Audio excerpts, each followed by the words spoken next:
Generating your own business as a real estate agent can be the path to profits and income. I'm going to give you a 6-point plan on how to be more intentional with the business that you're generating on your own. So if you get some value out of this, you like what you hear, make sure to hit subscribe to the channel, click on the bell for notifications. And if you want to talk about how we coach our agents through this exact plan and help them implement, you can do that by scheduling a call with our team in the link in the comments.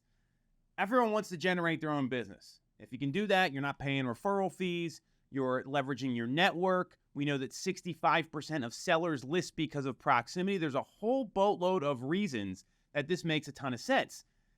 And what we know is implementation is where the gap is in real estate. Everything I share with you here is going to be super tactical so you can implement it as soon as you're done watching the video.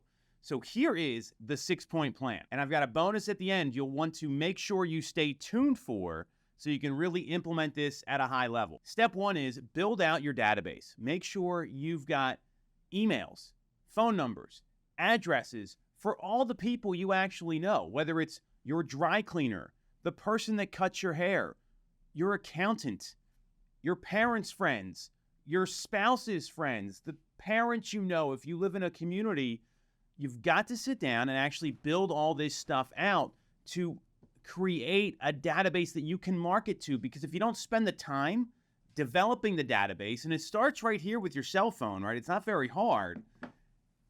Once you do that, then you've got the target. Without the targets, you can't market to them. So it's a flawed concept unless you're putting all that information into a database and actually building it out. That's one of the biggest steps that most agents miss on. Or they'll say something like they don't know anybody, which is bullshit, because you've got people on your phone. You've got people on social media.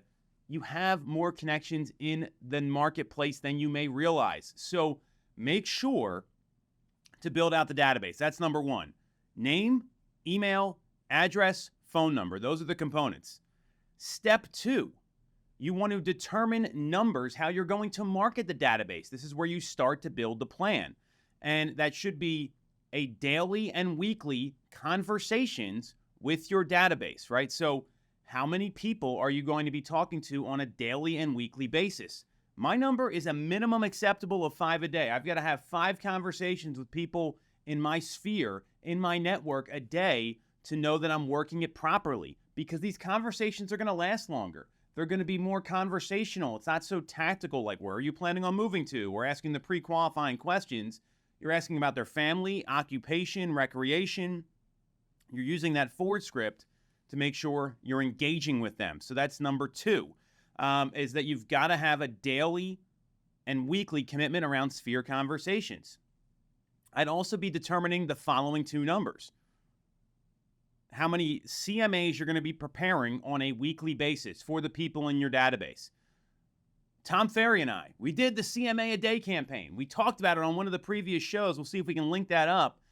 That's something that's going to provide value, because not everyone in your database is going to be ready to transact. So you want to give them information that they care about with a personal touch. So you've got your daily and weekly conversations. You've got your weekly CMA, comparative market analysis commitment. And then lastly, how many sales do you want your sphere and your database to produce on an annual basis? You've got to have a goal there.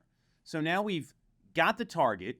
We've got the lead and lag indicators, conversations and video CMAs or drop-off CMAs, and the number of sales that you want to complete because of that. So now you've got components 1 and 2 all broken down. Number 3, you got to ask yourself a question. Do you plan on sending direct mail? And if so, how much? Are you sending it once a month? Are you sending it twice a month? Every 3 weeks? You've got to make a determination there. And you've also got to decide if you want to get on video the minimum of once a month, letting them know what's going on in the market, because these are all extra touch points. Now you're building out this plan. So are you sending direct mail? If so, how often?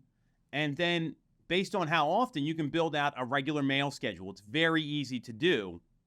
And then you want to determine if you're filming a monthly How's the Market video email. It's a very easy video email to come up with. You look at your local MLS and you come up with the statistics and everything going on in the market, just like you're telling all your clients anyway, and engaging your folks about that. So that's step number 3. Are you going to send direct mail, and do you plan on getting on video? I'd be doing both. After that, then we've got some social media commitments. That's step number 4. Are you committed to social media and you want to review the basics? How many posts are going to be business on a weekly basis? How many posts are going to be personal on a weekly basis? How much time and how many interactions do you plan on doing, meaning getting into people's comments, liking the post, commenting with them, interacting them, and putting daily time blocks of social media interaction into your calendar? I'd be looking at 10 minimum comments a day with high-value targets, people you want to work, you want to do business with. Think about attorneys, accountants, folks that are well-connected in your community, the president of the Parent-Teacher Association, all those things. You know what I'm talking about if you're watching this. You understand that. And if you're getting jammed up about, I don't know what to post, just start off with one business and one personal post a week. Then ramp it up to maybe 2 personal and 2 business a week. And you can mix in video, static posts, all sorts of things. I'm not going to get into that. Right now, I'm helping you develop the plan. So we've got your social media commitment. That's number 4. Point number 5, now you've got to put all the stuff in your calendar. And you want to put in the following time blocks: CMA prep and execution. So how you're prepping the information, how you're executing on it, when you're filming it, if you're doing a video, when you're putting together the mail package, whatever it is. Number 2, social media posts and interactions. Number 3, sending and prepping emails. We're going to get into email drops here in point number 6 in a second, but making sure you have email ready to go. This also goes for that monthly How's the Market video. This also goes for any sort of client event you're planning. You've got to have your email list planned out. And lastly, the time block for your daily Sphere and database calls. You got to put all this stuff in your calendar, because we know if you don't put it in your calendar, it's not going to happen. And here's point 6, but don't forget there's a bonus here that I'm going to show you. A weekly drop of emails, business posts, and videos. So what is your content creation schedule? There are tons of great places you can get emails, whether it's BAM in a box or listing leads or something like that. Email marketing will work because you're delivering value. You could talk about the upcoming Federal Reserve meeting. You could talk about interest rates. You could talk about what the election means.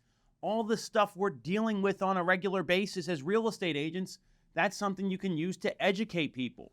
A weekly email to the database goes a long way. So you plan 3 of those, 1 video email a month. Now you're touching these people on a weekly basis with value-based content. And that's going to help you get more folks interested. That's just how it works. You've got to determine what your content drop will be on a weekly basis so you're providing value to these people. Then once they open the emails, the calls get a lot easier. They're more well received. People like what they hear. That's the 6-point plan. And the bonus is this. Get a calendar. And I'm talking about the one that has all 30, 31 days, 28 if you're in February. You can have Google generate this for you in a Google Doc and say, please generate 12 months of calendar.